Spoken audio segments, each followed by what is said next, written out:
Divine ప్రేక్షకులకు నమస్కారం. Health first కార్యక్రమంలో భాగంగా ఈరోజు ప్రముఖ క్యాన్సర్ వైద్యులు, medical oncologist, bone marrow transplantation doctor G Krishna Reddy గారు మనతో ఉన్నారు.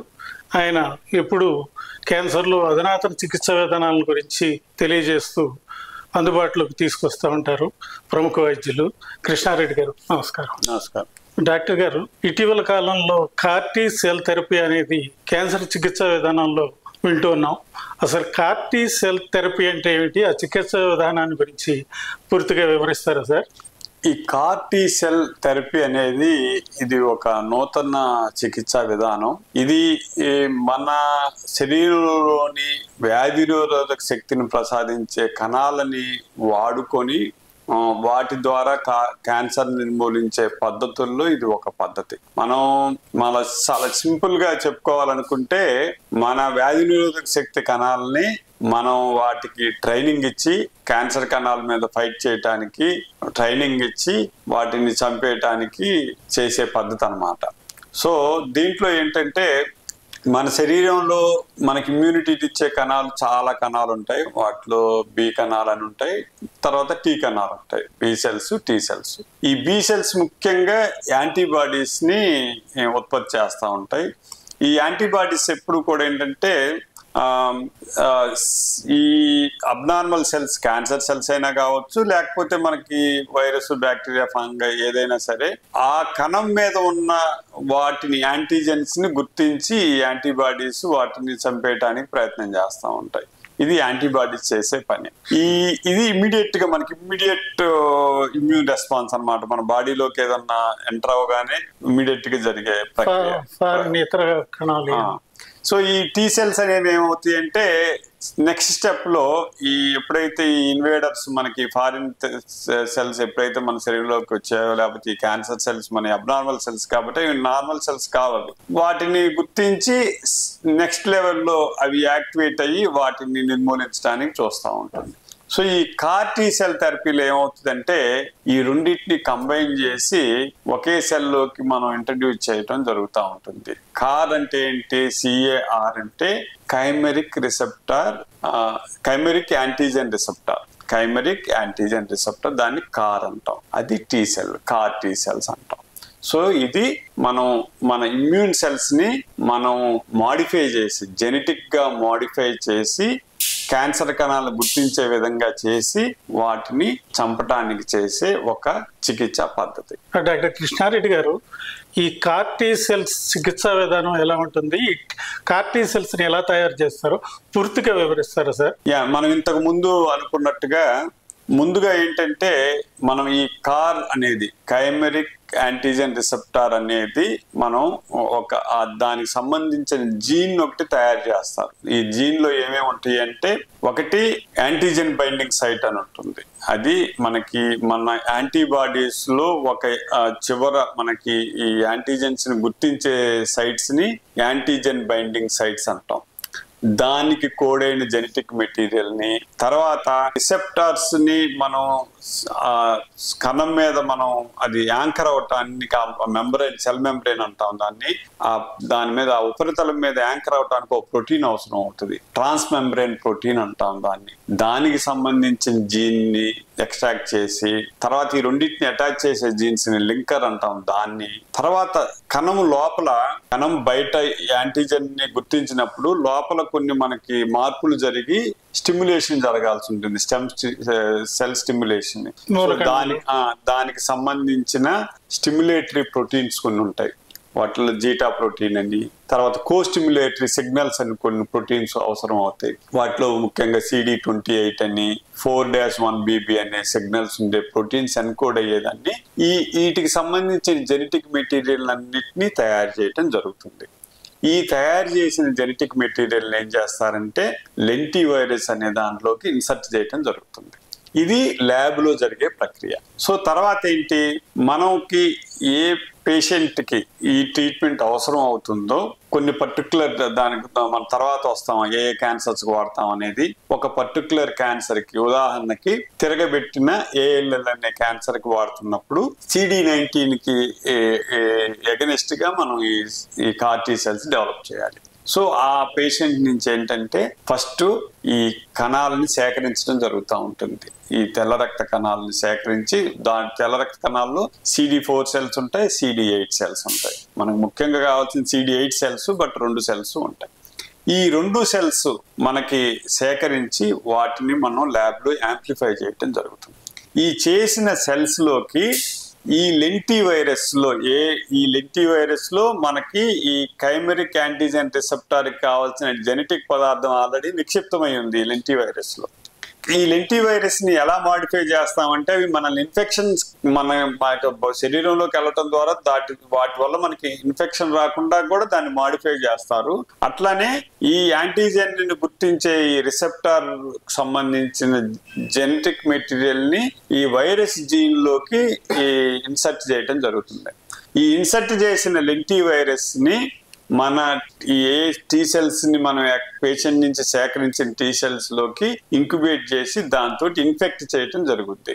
ఈ ఇన్ఫెక్ట్ చేసిన తర్వాత ఈ ఇన్ఫెక్ట్ చేసిన జెనెటిక్ మెటీరియల్ వన్స్ మనకేంటంటే యూజువల్ గా ఏ వైరస్ అయినా సరే మన శరీరంలోకి వెళ్ళి మనం ఇన్ఫెక్ట్ చేసినప్పుడు అది మన సెల్ లోపలే కణ విభజన జరుగుతూ ఉన్న దాంట్లోనే అది డెవలప్ అయ్యి ఆ సెల్స్ ని చంపడం జరుగుతూ ఉంటుంది అనమాట. అట్లాగే ఈ లెంటి వైరస్ ఎప్పుడైతే మనకి టీ సెల్స్ లోకి ఇన్ఫెక్ట్ అవుతుందో అప్పుడు ఈ కైమెరిక్ యాంటీజెన్ రిసెప్టార్ కావాల్సిన జెనెటిక్ పదార్థం ఈ టీ సెల్ జీన్స్ లోకి నిక్షిప్తం అవుతుంది, దాన్ని ఇన్సర్ట్ చేస్తుంది. ఈ ఇన్సర్ట్ చేసిన సెల్స్ ని కార్ టీ సెల్స్ అంటాం. ఈ కార్ టీ సెల్స్ ఏం చేస్తాయి, వన్స్ ఈ జీన్ దీంట్లోకి వచ్చింది కాబట్టి దానికి ఆ రిసెప్టార్ ని ఆ సెల్ మీద ఇది ఎక్స్ప్రెస్ చేయడం జరుగుతుంది. దీన్ని కార్ టీ సెల్ అంటాం. అంటే ఈ లెంటి వైరస్ ద్వారా ఈ కార్ జీన్ ఏదైతే ఉందో, కైమెరిక్ యాంటీ రిసెప్టార్ జీన్ ఏదైతే ఉందో దానిని మనం టీ సెల్స్ లోకి ఇన్సర్ట్ చేయటం ద్వారా ఈ టీ సెల్స్ ఎప్పుడైతే ఆ జీన్ వచ్చి దీంట్లో ఇన్సర్ట్ అయిందో ఇవి ఆ రిసెప్టార్స్ ని, ఆ ప్రోటీన్స్ ని ఉత్పత్తి చేసి ఆ రిసెప్టార్స్ ని దాని కణం ఉపరితలం మీద వాటిని ఎక్స్ప్రెస్ చేయటం జరుగుతూ ఉంటుంది.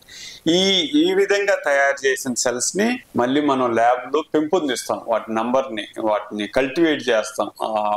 అది మనకు కావాల్సినంత మోతాదులో ఆ నెంబర్ ని పెంపొందించి సెల్స్ ని పెంపొందించి వాటిని మళ్ళీ తీసుకొని పేషెంట్ కి ఎక్కించడం జరుగుతూ ఉంటుంది. ఈ పేషెంట్ కి ఎక్కించే ముందర ఏం చేస్తామంటే పేషెంట్ కి కొంత లింఫోడిప్లీటింగ్ థెరపీ అనేది ఒకటి చేయడం జరుగుతూ ఉంటుంది.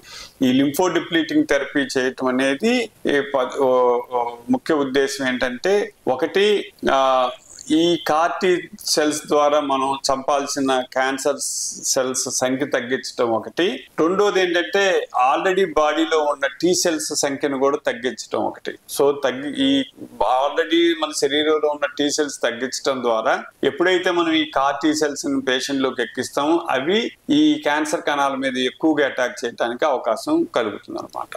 సో ఈ లింఫోడిప్లీటింగ్ థెరపీ చేసిన తర్వాత ఈ సెల్స్ మనం ల్యాబ్ లో తయారు చేసిన ఈ జెనెటిక్ గా మాడిఫై చేసిన ఈ కార్ టీ సెల్స్ ని పేషెంట్ కి ఎక్కించడం జరుగుతుంది.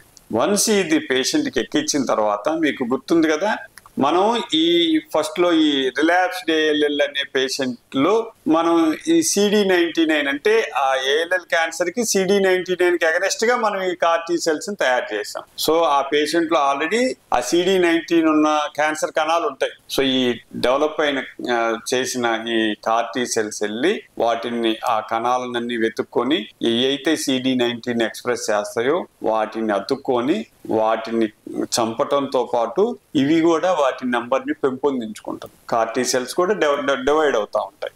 సో ఈ విధంగా చేస్తాం అనమాట. అంటే ఇది ఒకసారి చేసే ట్రీట్మెంటే. ఈ కార్ టీ సెల్స్ శరీరంలో అలా ఉంటాయి, వీటిని మనము లివింగ్ థెరపీ అంటాం. లివింగ్ థెరపీ అంటే ఏంటి, మిగతా మందుల్లాగా ఒక డోసు ఇవ్వగానే ఆ డోసు కొంతకాలం శరీరంలో ఉండి తర్వాత ఆ డోస్ లెవెల్స్ మెయింటైన్ అవ్వు ఎక్స్క్రీట్ అయిపోతా ఉంటుంది. బట్ ఈ కార్ టీ సెల్స్ అలా కాదు, అవి శరీరంలో అలా ఉంటాయి, అవి మెమరీ సెల్స్ లాగా ఉంటాయి. సో ఇవేంటి, ఇప్పుడు అప్పటికప్పుడు నిర్మూలిస్తా కాకుండా ఫ్యూచర్ లో మళ్ళీ ఏదన్నా అలాంటి కణం ఏదన్నా అప్పీర్ అవటం జరిగితే వాటిని తర్వాత టైంలోనైనా సరే అటాక్ చేసి వాటిని నిర్మూలిస్తుంది. సో దీన్ని లివింగ్ థెరపీ అంటాము. ఒక్కసారి చేసే థెరపీ. ఇది స్థూలంగా మీకు CAR T-సెల్ థెరపీ అంటే ఏంటి? ఒకటి, మనకి ఏ క్యాన్సర్ అయితే ఉందో ఏ క్యాన్సర్ కి సంబంధించి ఏ యాంటీజెన్ కావాల్సింది సెల్స్ ని మనం సపరేట్ చేయాలో దానికి లెంటి వైరస్ లో ద్వారా మనకు కావాల్సిన జీన్ ని పేషెంట్ నుంచి సేకరించిన కణాలలోకి ఇన్సర్ట్ చేసి ఆ ఇన్సర్ట్ చేయటం ద్వారా మనకు కావాల్సిన యాంటీజెన్ కి గుర్తించే రిసెప్టార్స్ ని మనం డెవలప్ చేసి, అంటే దాన్నే CAR T-సెల్ అంటే కైమెరిక్ యాంటీజెన్ రిసెప్టార్ అంటాం. ఆ సెల్స్ ని డెవలప్ చేసి వాటిని మళ్ళీ పేషెంట్ కి ఎక్కించి తద్వారా క్యాన్సర్ సెల్స్ ని నిర్మూలించడం చేస్తున్నాం. దీనిని CAR T-సెల్ థెరపీ అంటారు. ఇది హైలీ స్పెషలైజ్డ్ థెరపీ. అంటే ఏ పేషెంట్ కి సంబంధించి ఆ పేషెంట్ కే డెవలప్ చేయాలి. ఇప్పుడు మనం మందుల షాప్కి వెళ్ళి మందు కొనుక్కొచ్చి అందరికీ ఇవ్వటం కాదు, లేదా ఒక పేషెంట్ నుంచి తయారు చేసింది అందరికీ వాడటం అనేది చేయలేము. ఇది హైలీ స్పెషలైజ్డ్ ట్రీట్మెంట్. ప్రతి ఒక్క పేషెంట్ కి వాళ్ళ సెల్స్ నే మనం సేకరించి వాళ్ళ సెల్స్ నే మోడిఫై చేయాలి జెనెటిక్ గా ఆ పర్టికులర్ రిసెప్టార్ ని రావటానికి, ఆ పర్టికులర్ సెల్స్ డెవలప్ చేయడానికి. సో అందుకని ఇది హైలీ స్పెషలైజ్డ్ థెరపీ. కాకపోతే ఏంటంటే ఇది లివింగ్ థెరపీ. వన్స్ మనం ఇచ్చాము అంటే ఆ సెల్స్ బాడీలో అలా ఉండి ఫ్యూచర్ లో కూడా క్యాన్సర్ రాకుండా నిర్మూలించడానికి అవకాశం. ఏ క్యాన్సర్ లో ఈ CAR T-సెల్ థెరపీని ఉపయోగిస్తారు? ఈ CAR T-సెల్ థెరపీ అనేది ముఖ్యంగా రక్తానికి సంబంధించిన క్యాన్సర్స్, రక్త కణాలకు సంబంధించిన క్యాన్సర్స్ లో మనం విరివిగా వాడటం జరుగుతుంటుంది. వాటిలో ముఖ్యంగా ALL, BALL ఎక్కువగా చిన్నపిల్లలు ఎక్కువగా వస్తుంది, పెద్దవాళ్ళలో కూడా రావచ్చు. తిరగబెట్టిన BALL క్యాన్సర్ అన్నమాట, అక్యూట్ లింఫోబ్లాస్టిక్ లుకీమియా అంటాం దాన్ని. ఆ క్యాన్సర్స్ లో తర్వాత కొన్ని రకాల లింఫోమా క్యాన్సర్, ముఖ్యంగా నాన్ హాడ్జికిన్స్ లింఫోమా క్యాన్సర్. దాంట్లో DLBCL అనే వెరైటీ, తిరగబెట్టిన DLBCL వెరైటీ. అంటే మనం ట్రీట్మెంట్ రొటీన్ కీమోథెరపీ ఇచ్చి వాళ్ళ రొటీన్ ట్రీట్మెంట్ కీమోథెరపీకి రెస్పాండ్ అవనోళ్ళు కానీ, లేదా రెస్పాండ్ అయ్యి లెస్ దాన్ 1 year లోనే తిరగబెట్టిన వాళ్ళు కానీ, లేదా ఒక్కొక్కసారి మనం తిరగబెట్టిన క్యాన్సర్స్ కి బోన్ మ్యారో ట్రాన్స్ప్లాంట్ చేసిన తర్వాత తిరగబెట్టిన వాళ్ళకి కానీ ఈ DLBCL లో వాడతాం. అట్లాగే మ్యాంటిల్ సెల్ లింఫోమా అనే క్యాన్సర్స్ లో వాడచ్చు. అట్లాగే CLL క్యాన్సర్, మల్టిపుల్ మైలోమా, తిరగబెట్టిన multiple myeloma, multiple lines of treatment వాడిన తర్వాత అప్పటికి మనకి వేరే ట్రీట్మెంట్ విధానం అందుబాటులో లేనప్పుడు ఈ వాళ్ళల్లో కూడా ఇలాగా మనం వాడచ్చు. అంటే ముఖ్యంగా తిరగబెట్టిన BALL క్యాన్సర్, తిరగబెట్టిన నాన్ హాడ్జికిన్స్ లింఫోమాలో DLBCL, mantle cell lymphoma, multiple myeloma, ఈ క్యాన్సర్స్ లో ఈ CAR T-సెల్స్ అనేది మనం వాడటం జరుగుతాం. డాక్టర్ గారు, ఈ CAR T-సెల్ చికిత్స వల్ల వచ్చే ఫలితాల గురించి తెలియజేస్తారా? ఈ CAR T-సెల్స్ అనేవి ఇంతకు ముందు చెప్పుకున్నట్టుగా ఈ తిరగబెట్టిన జబ్బుల్లోనే మనం వాడటం జరుగుతూ ఉంటుంది. అంటే వాటిలలో ఏంటంటే ఇంకా మిగతా ట్రీట్మెంట్ ఆప్షన్స్ అవేమి దాదాపుగా లేవు, అవి పనిచేయని పరిస్థితిలో ఉన్నప్పుడు ఈ CAR T-సెల్స్ థెరపీని వాడటం జరుగుతూ ఉంటుంది. సో కొంతమందిలో చాలా మంచి ఫలితాలు ఉంటాయి. ఉదాహరణకి దాదాపుగా 2010-11 సంవత్సరం ఆ సమయంలో ఫస్ట్ CAR T-సెల్ థెరపీ చేయడం జరిగింది. సో అప్పుడు చేసిన పేషెంట్ ఇప్పటికీ కూడా ఆవిడ చక్కగా ఆరోగ్యంగా ఉన్నారు. ఆ విధంగా ఈ తిరగబెట్టిన లుకీమియా క్యాన్సర్స్, BALL క్యాన్సర్స్, లేకపోతే తిరగబెట్టిన లింఫోమాలు, ఈ మైలోమా క్యాన్సర్స్, వీళ్ళల్లో చాలా మంచి ఫలితాలు రావడానికి అవకాశం ఉంది. ముఖ్యంగా మనం గుర్తుంచుకోవాల్సింది ఏంటంటే ఇట్లాంటి పేషెంట్ పాపులేషన్ లో మనకి జబ్బు నిర్మూలించుకోవడానికి, వాళ్ళని తిరిగి ఆరోగ్యవంతులు చేయడానికి ఇంకా వేరే చికిత్సా పద్ధతులు కూడా అందుబాటులో లేవు. సో అట్లాంటి పేషెంట్స్ కి ఇది చాలా మంచి అవకాశం. సో దీని ద్వారా వాళ్ళని మనం కాపాడుకునే అవకాశం ఉంటుంది. T-సెల్స్ తోటి కొన్ని మనకి ఇబ్బందులు కూడా ఎదురవచ్చు, సైడ్ ఎఫెక్ట్స్ ఉంటాయి. సో రకరకాల సైడ్ ఎఫెక్ట్స్ వచ్చే అవకాశం ఉంటుంది. వాటిల్లో ముఖ్యంగా ఏంటంటే ఈ చికిత్సా పద్ధతి దాదాపుగా బోన్ మ్యారో ట్రాన్స్ప్లాంటేషన్ లాగానే ఉంటుంది. సో కొన్ని స్పెసిఫిక్ సైడ్ ఎఫెక్ట్స్ వచ్చే అవకాశం ఉంటుంది. వాటిలలో ముఖ్యంగా ఏంటంటే ఇప్పుడు ఈ కార్ టీ సెల్స్ థెరపీ వల్ల మనకి ఈ బి సెల్స్ ని మనకి ఆ కార్ టీలో ఆ యాంటీజెన్ బైండింగ్ సైట్ అనేది అది ఒక యాంటీబాడీ అనమాట అది. సో అది ఈ CD19 సెల్స్ అన్నిటినీ గుర్తించి అన్నిటినీ చంపేస్తుందని అనుకున్నాం మనం. సో నార్మల్ సెల్స్ కూడా CD19 ఎక్స్ప్రెస్ చేయొచ్చు, వాటిని కూడా గుర్తించి వాటిని కూడా ఈ కార్ టీ సెల్స్ చంపడం జరుగుతూ ఉంటుంది. సో అట్లాంటప్పుడు ఏంటంటే మనకి శరీరంలో యాంటీబాడీస్ ఉత్పత్తి చేసే కణాల సంఖ్య తక్కువగా ఉంటుంది. సో అందుకని మనకి ఒక కైండ్ ఆఫ్ ఇమ్యూనో డెఫిషియన్సీ లాగా, అంటే ఆ యాంటీబాడీస్ లేకుండా ఉండటం అనేది జరిగింది. ఈ యాంటీబాడీస్ ఏంటంటే మనకి ఫస్ట్ లైన్ ఆఫ్ డిఫెన్స్, మనకి ఏదన్నా బాడీలోకి వైరస్ ఎంటర్ అయినా లేకపోతే ఏదన్నా ఎంటర్ అయినా ఫస్ట్ లైన్ ఆఫ్ డిఫెన్స్ మనకి యాంటీబాడీసే. సో దాన్ని ఈ కార్టీ సెల్స్ వల్ల యాంటీబాడీస్ ప్రొడక్షన్ తక్కువగా ఉంటుంది. సో దీన్ని అధిగమించడానికి మనం ఆ లెవెల్స్ ని మానిటర్ చేసుకోవచ్చు. వాళ్ళకి మనం ఈ యాంటీబాడీస్ ని బయట నుంచి ఎక్కించి ఆ ఇబ్బంది నుంచి మనం బయటపడటానికి అవకాశం ఉంది. రెండో ముఖ్యమైన సైడ్ ఎఫెక్ట్ ఏంటంటే సైటోకైన్ రిలీజ్ సిండ్రోమ్ అంటాం. అంటే ఏంటంటే ఈ కార్టీ సెల్లు క్యాన్సర్ సెల్ని గుర్తించి వాటిని చంపే క్రమంలో కొన్ని సైటోకైన్స్, ఇన్ఫ్లమేటరీ సైటోకైన్స్ అంటాం వాటిని, కొన్ని రసాయనాలు ఉత్పత్తి అవుతాయి బాడీలో. అవి ఉత్పత్తి ఒక స్థాయి కన్నా ఎక్కువగా ఉత్పత్తి అయినప్పుడు ఏమవుతుందంటే పేషెంట్కి జ్వరం రావటం, బీపీ డౌన్ అయిపోవటం, తర్వాత ఆక్సిజన్ శాతం పడిపోవటం, ఇట్లాంటి ప్రాణాంతకమైన ఇబ్బంది ఎదురవ్వచ్చు. దీన్ని సైటోకైన్ రిలీజ్ సిండ్రోమ్ అంటాం. సో దీన్ని అధిగమించడానికి కూడా మనకి ఇప్పుడు మందులు అందుబాటులో ఉన్నాయి. ఆ మందుల ద్వారా ఆ సమస్య నుంచి కూడా మనం అధిగమించడానికి అవకాశం ఉంది. తర్వాత రేరుగా, అంటే ఇంకా ఖచ్చితంగా ఎందుకు ఈ సమస్య వస్తుంది అన్నది ఇంకా తెలియలేదు, కానీ కొంతమందిలో బ్రెయిన్ వాయటం, దానివల్ల ప్రాణం మీదకి వచ్చే ఇబ్బందులు రావచ్చు. బట్ అది చాలా రేరుగా జరిగే పని. సో ఈ విధంగా ఈ కార్టీ సెల్స్ తోటి సైడ్ ఎఫెక్ట్స్ కూడా ఉన్నాయి. సో ఇబ్బందులు ఉన్నాయి, మంచివి ఉంది. కాకపోతే మనం ఎంచుకునే పేషెంట్స్ జబ్బు ఏంటంటే వేరే చికిత్సా పద్ధతులు అందుబాటులో లేనప్పుడు వాడే ఇది కాబట్టి ఇది మనకి ఆ పర్టికులర్ గ్రూప్ ఆఫ్ పేషెంట్స్ కి చాలా ముఖ్యమైన ట్రీట్మెంట్ ఇది. డాక్టర్ గారు, ఈ కార్టీ సెల్ చికిత్సా విధానం మనకి ఇక్కడ అందుబాటులో ఉందా? ఇది అందరి పేషెంట్లందరికీ అందుబాటులోకి వస్తుందా? ఈ కార్టీ సెల్ థెరపీ అనేది ఇప్పుడు మనకి భారతదేశంలో కూడా అందుబాటులో ఉంది. బట్ మనం ఇంతకు ముందు అనుకున్నట్టుగా ఇది చాలా హైలీ స్పెషలైజ్డ్ ట్రీట్మెంట్. సో అందువల్ల ఇంత హైలీ స్పెషలైజ్డ్ ట్రీట్మెంట్ వల్ల ఏంటంటే కాస్ట్ ఆఫ్ ట్రీట్మెంట్ చాలా ఎక్కువగా ఉంది. జెనెటిక్ ప్రొడక్ట్ ని లెంటివైరస్ లో తయారు చేయటం, తర్వాత పేషెంట్స్ నుంచి ఈ కణాలు సేకరించి వాటిని ల్యాబొరేటరీలో పెంపొందించి ఆ జెనెటిక్ మెటీరియల్ ఆ లెంటివైరస్ ని ఈ కణాలతో ఇన్ఫెక్ట్ చేసి ఆ విధంగా కార్టీ సెల్స్ ని పెంపొందించడం అనేది it's a highly specialized, tightly regulated procedure అది. సో ఇంత హైలీ స్పెషలైజ్డ్ ఇది కాబట్టి ప్లస్ ఏంటంటే ఈచ్ పేషెంట్ కి మనం ఏ పేషెంట్ కి ఆ పేషెంట్ కి తయారు చేయాల్సిన ప్రొడక్ట్ ఇది. సో అందరికి కామన్ గా చేసే ప్రొడక్ట్ కాదు కాబట్టి చాలా ఖరీదైన ట్రీట్మెంట్ ఇది. సో దానివల్ల ఇది అందరూ దీన్ని